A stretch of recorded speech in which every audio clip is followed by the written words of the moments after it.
This is Augustana Sportscene, a weekly update on Viking athletics at South Dakota's largest private college. Enjoy the action and excitement of NCAA Division II athletics at Augustana. Hi everybody, and welcome to another edition of Augustana Sportscene. I'm Bill Gross, Director of Athletics at Augustana College. On this week's show, we'll feature some exciting action as we spin our Augustana Sports Update. We'll also talk Augustana men's basketball with Coach Tom Billiter and women's basketball with Coach Dave Krauth. A little later in the program, in our Augustana Sports Focus, we'll catch up with Augustana Associate Athletic Director Jeff Holm. And we'll take a look at what's ahead on the Augustana Sports calendar for this week. It's going to be a fun show, so let's get the action rolling. Here comes Augustana Sports Update for this week. Augustana Sports Update is brought to you by Schoenemann's. Last weekend, Coach Tom Billiter's Augustana men's basketball team picked up a pair of road victories to improve their overall record to 9-5 and 6-4 in the NSIC. The Vikings defeated Bemidji State 69-67 and rolled over Minnesota Duluth 76-49. At Bemidji, Augustana came back from a 3-point halftime deficit to earn the victory. Cameron McCaffrey led the Vikings with 20 points, with Cody Schilling scoring 19. Leif Nomlin notched 16 points and hauled down 9 rebounds. Derek DeZao also had a strong game as he tallied 10 points and grabbed 9 rebounds. Augustana out-rebounded Bemidji State 41-33. Then against Minnesota Duluth, Augustana placed 4 players in double figures on their way to the win. Leif Nomlin led the way with a career-high 21 points. Cody Schilling added 17, Cameron McCaffrey 14, and Ethan Tomford 10. Derek DeZao paced the Vikings to a 41-32 rebound advantage as he claimed 10 boards. Nomlin added 7 and McCaffrey 6. The Vikings dished out 17 assists and had just 5 turnovers for the game. In women's basketball, Coach Dave Krauth's team dropped a pair of games at Bemidji State and Minnesota Duluth. Bemidji edged the Vikings 79-78. Molly Hayes and Megan Doyle scored 23 points each for the Augie ladies. Molly and Megan also added 7 points apiece. Tessa Wilka led the team on the boards with 9 rebounds. In the loss at UMD, the Bulldogs got out to a 37-36 halftime lead before pulling away in the second half to earn their 8th win of the season. Christy Board led the Vikings with 19 points, with Megan Doyle adding 12 and Molly Hayes 10. Alex Feeney led Augustana, now 13-4 overall and 6-4 in the NSIC, with 9 rebounds. And in wrestling, Coach Jason Reitmeyer's number 3 ranked team finished 3-1 at the National Duels in Cedar Falls, Iowa. The Vikings defeated San Francisco State 23-9, number 6 Minnesota Mankato 31-6, and number 2 St. Cloud State 18-15. Then in the championship duel, Augustana was edged 17-15 by number 1 ranked Nebraska Omaha. Viking wrestlers who finished with perfect 4-0 records over the 4 matches were Jason Jeremiason at 133 pounds, Marcus Edgington at 157, Gavin Nelson at 165, and Ty Copsey at 197. 174-pounder Carl Sirk won 3 of his 4 matches. In late January and in February, the Augustana wrestlers will have home rematches with Minnesota Mankato, St. Cloud State, and Nebraska Omaha. The Vikings open NSIC conference action this coming Saturday night when they take on Minnesota State Moorhead at 7 p.m. at the Elman Center. That's our sports update for this week. When we come back, we'll talk Augustana men's basketball with Coach Tom Billiter. Stay with us. Augustana Sportscene is brought to you by Sanford Health, improving the human condition, by Schoenemann's, your trusted building center since 1888, and by Mid-Continent Communications, part of your community. A message from the Better Bundle Bureau. Bundle blunders. They're on the rise as more people get blunderized by the supposed savings. However, in head-to-head tests, most bundles burst, leaving customers shortchanged and under-entertained. But not the $79 Theater DVR Suite and Midconet Preferred Broadband Bundle. Lightning-fast Midconet Broadband and digital cable chock full of freebies. Get the $79 Theater DVR Suite and Midconet Preferred Broadband Bundle and avoid the bundle blunder. We call it the pioneer spirit, always pushing a little farther, always seeking something better. Today's pioneers still have it. We're creating something new, something that will transform lives worldwide, that will redefine healthcare. We're doing it for you. with you. The pioneer spirit still lives right here. The new Sanford Health. The Augustana Men's Basketball Report is brought to you by Sanford Health. Joining me now is Augustana men's basketball coach Tom Billiter. Well, Tom, last weekend, long road trip to Bemidji and Duluth, challenging weather. It started out on Saturday afternoon with a great victory by the Vikings, 69-67 over Bemidji. Well, you know, we were talking, we played last Monday, Tuesday due to weather. We had 4 games in 7 days. We traveled 1,100 miles. We're in school, we're in classes. And I thought our kids came out really focused. I was just really impressed with both games, actually, but I thought they came out Saturday in a tough place. Bemidji's good. Matt's doing a great job. This is a class he's built. He's got some upperclassmen. It's a group he thought was going to be successful, and they are. You know, they're a good basketball team. And started slow, Bill. We got down 9 pretty early in the first half, and we had 2 possessions that were just huge. I thought if we had gotten down 11 or 13, it might have been a different story. Before you knew it, we were right back within 3 and 4, kind of played that way. There were, I think, 11 or 14 lead changes. A heck of a game, and ended up, you know, being down 3 at the half, didn't play well, and felt real good about it. And sometimes you just do, and went into the locker room feeling pretty fortunate to be down 3 points. Yeah, well, a tremendous victory, and then get on the bus, travel 164 miles over to Duluth, and line up again at 4 o'clock on Sunday afternoon. And again, the Vikings, great victory. You know, I said this, but I mean, you can see the northern lights. It's unbelievable. It was about 11 to 12 degrees below zero consistently, and it is quite a drive. Got over to Duluth. You know, I thought a huge advantage to play at 2 and 4 o'clock this weekend. Get your kids in a little bit earlier, get some food in them, get them to film, get them to bed.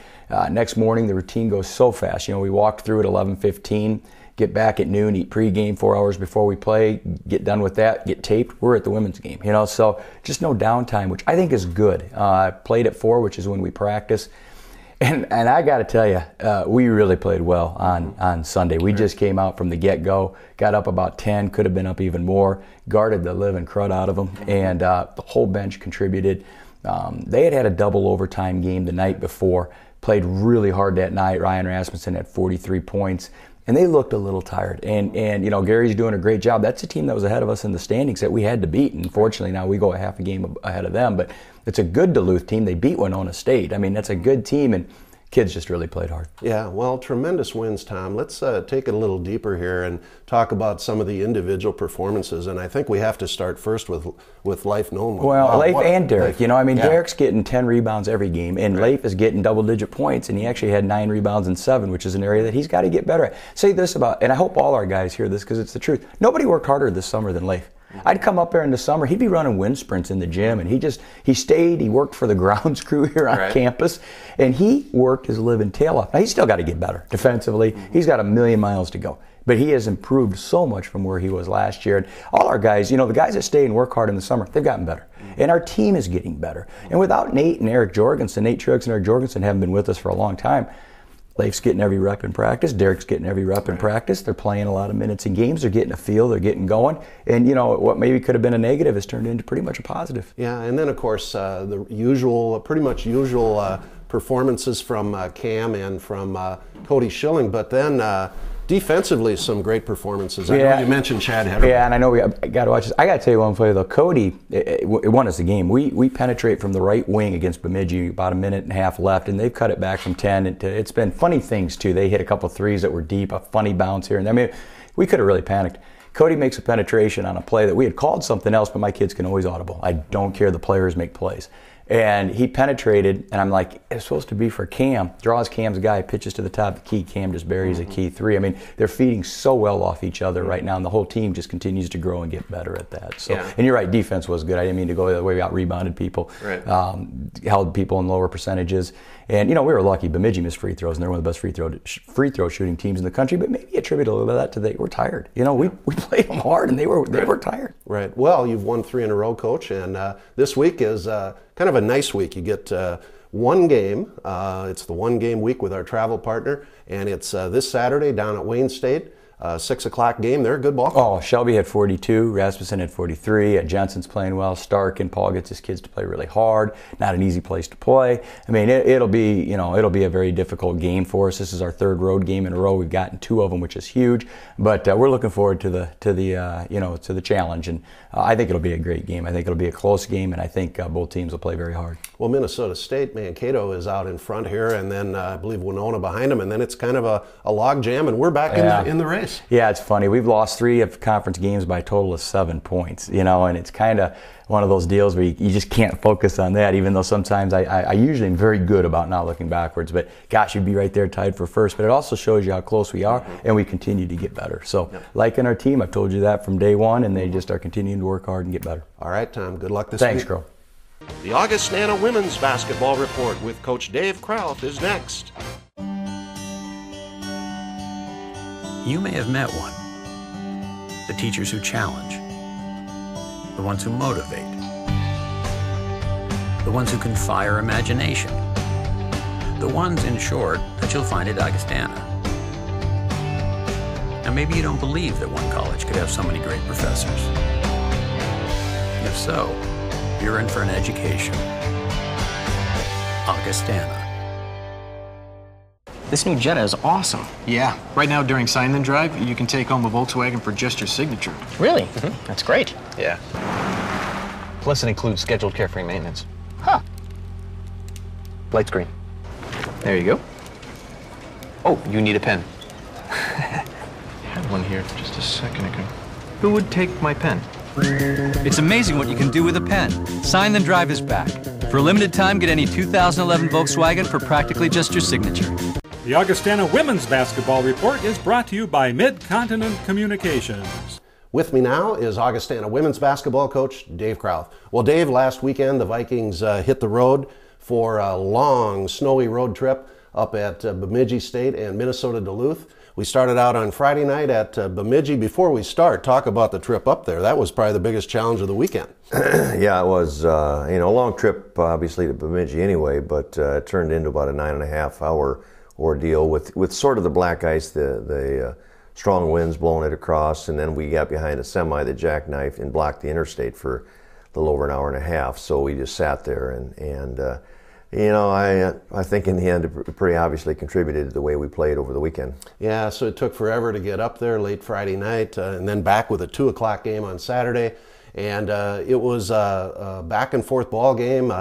Went right down to the end, Dave, but came up 1 point short. Yeah, we ran into a Bemidji team that played their best game of the year, a team that has actually struggled a little bit with their shooting this year, and that's kind of their forte, and they hit some threes, but just got going, and then really hurt us, I thought, inside too, which was probably something I didn't expect, and maybe our players didn't either, but we got going the second half and probably scored enough, but just couldn't get stops. Yeah, well then even at the end of the game, had a good look from Megan Doyle. Yeah, I mean they kind of helped us out. They missed a one-on-one free throw. We came down and really had a nice look with 3-4 seconds to go, but Megan kind of panicked a little bit, maybe didn't have the clock in her head, and that was one we needed. Yeah, well it's a tough trip. You go to Bemidji, get on the bus, make the haul way over to Duluth, and then play another 2 o'clock game against a good Duluth team. And again, close at the half, but the Vikings came up short. Yeah, it was interesting because it was a close first half. Christy Board threw in some threes, and that kind of kept us in. But physically,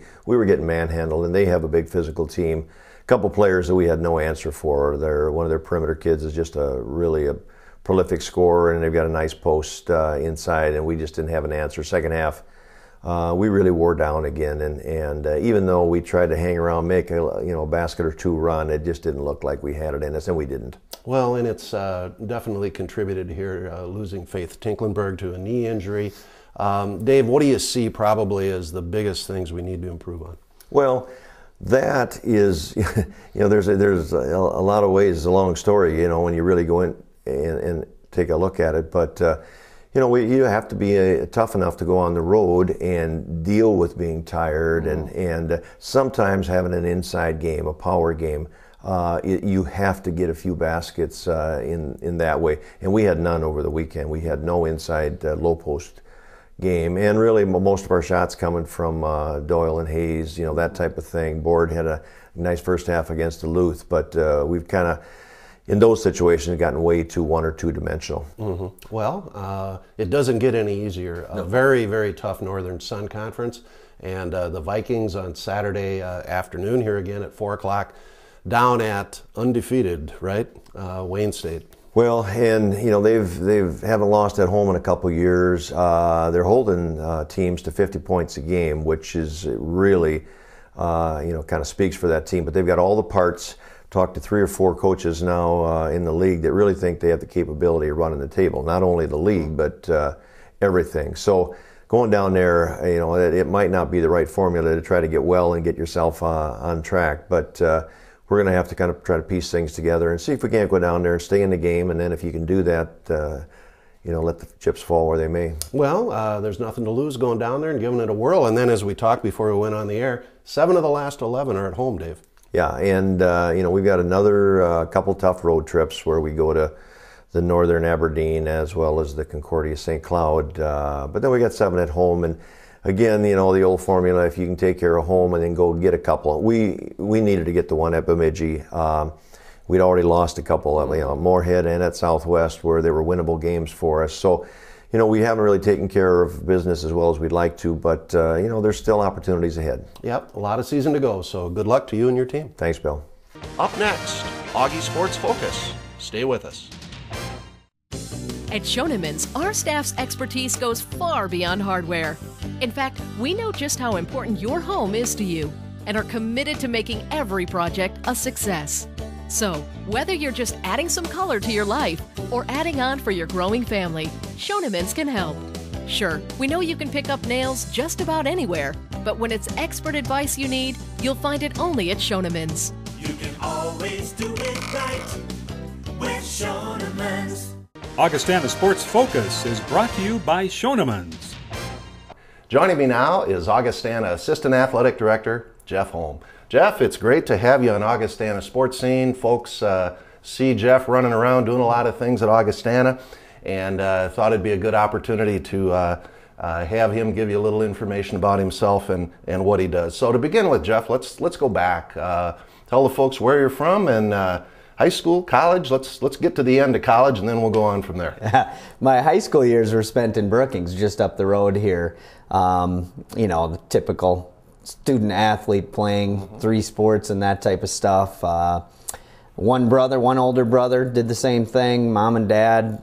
Dad was a teacher. Mom's a real estate agent, and did that whole thing. Happened to play with some pretty good players. Had a pretty good basketball team in high school. And then went on to, back when it was still called Mankato State University, went on to Mankato State to play baseball there under Coach Dean Boyer, who is still a very important friend of mine, and played there.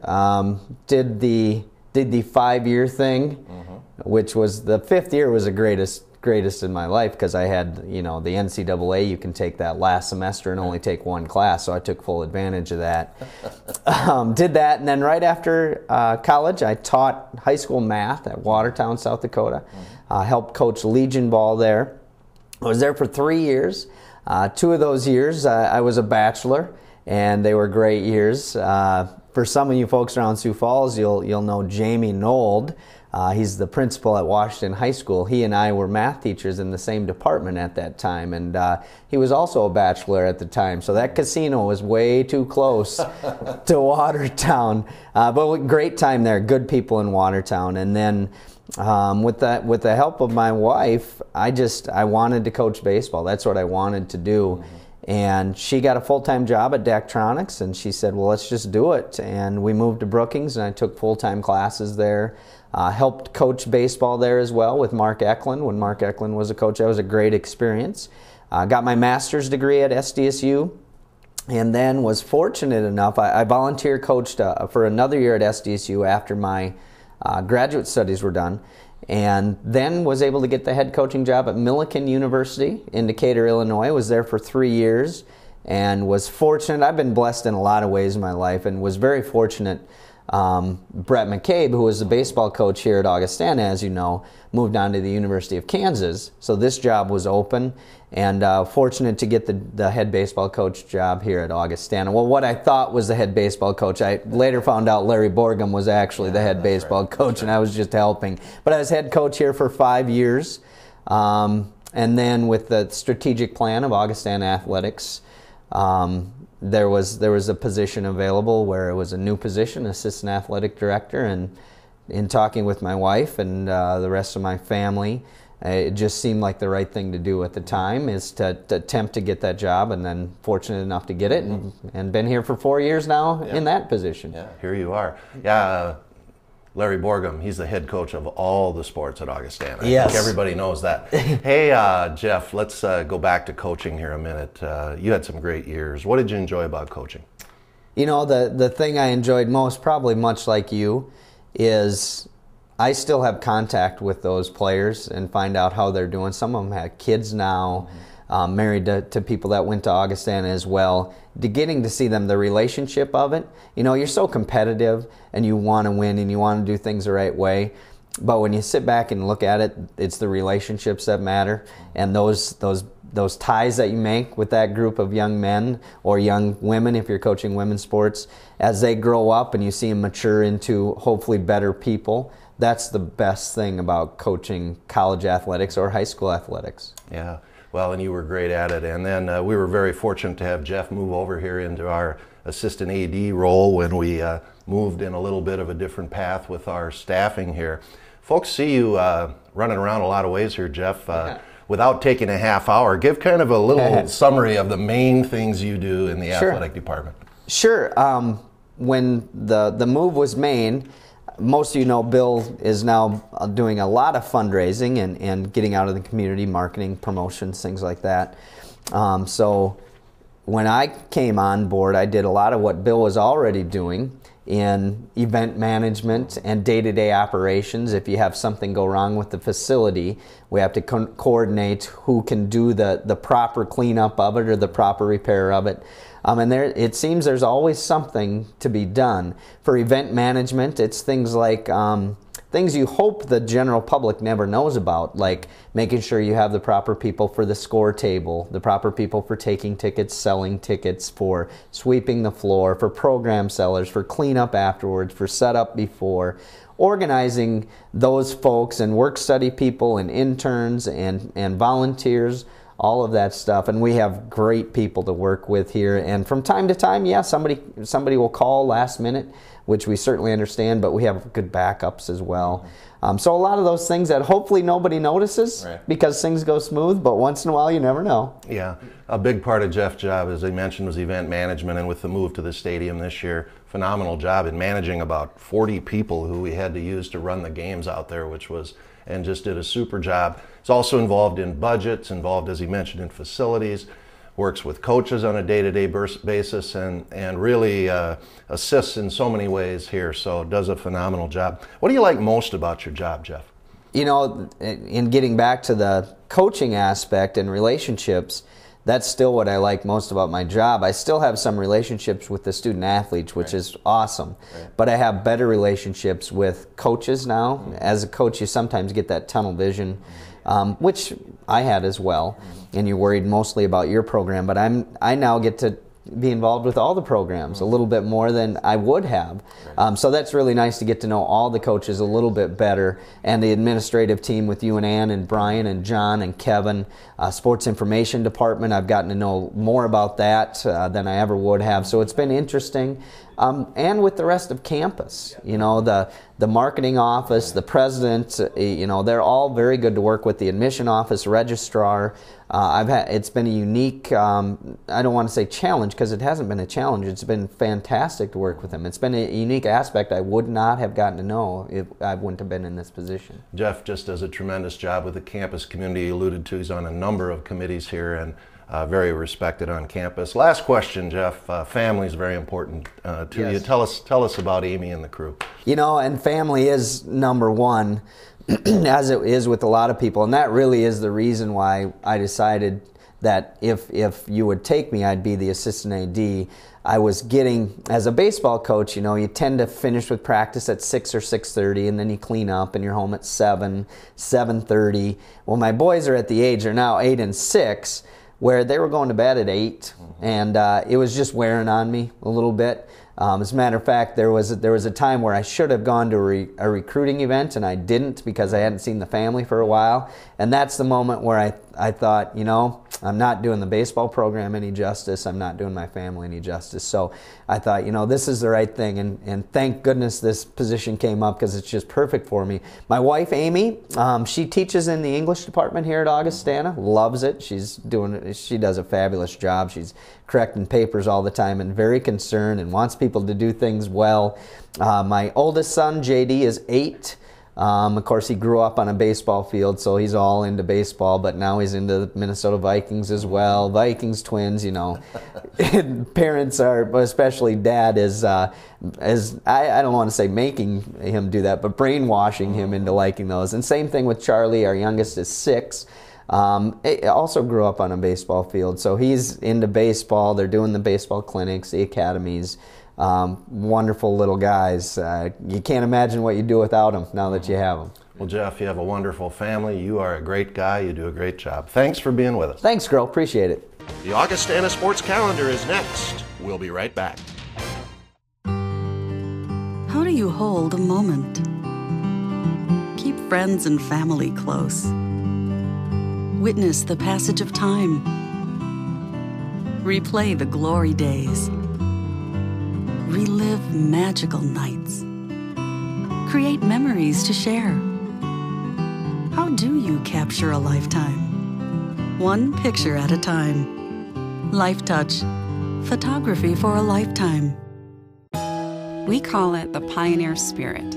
Always pushing a little farther. Always seeking something better. Today's pioneers still have it. We're creating something new. Something that will transform lives worldwide, that will redefine healthcare. We're doing it for you, with you. The pioneer spirit still lives, right here, the new Sanford Health. The Augustana Sports Calendar is brought to you by Sanford Health. Let's take a look at the Augustana Sports Calendar for this week. Saturday, January 15th. The men's and women's basketball teams are on the road at Wayne State. The women tip off at 4, followed by the men at 6. Wrestling, big home NSIC match with Minnesota State Moorhead, 7 o'clock at the Yellman Center. And indoor track gets the winter season rolling at the USD Invitational. Monday, January 17th, it's the Augustana Coaches Show, 5 o'clock on ESPN 99.1. And next week, Wednesday and Thursday, we'll have Augustana Sportscene back here again on this same channel. And remember, for radio coverage of Augustana basketball, you can hear the men on KIKN FM 100.5 and worldwide on the web at KIKN.com. And the Augustana women's basketball games can be heard on KXRB AM 1000 and worldwide on the web at KXRB.com. And for complete information on Augustana athletics, go to our website, goaugie.com. Thanks for watching, and I hope you'll join me again next Wednesday or Thursday on this channel for another edition of Augustana Sportscene. Have a great week, everybody. You've been watching Augustana Sportscene, a weekly update on NCAA Division II athletics at South Dakota's largest private college. Learn more about Augustana College in Sioux Falls at augie.edu.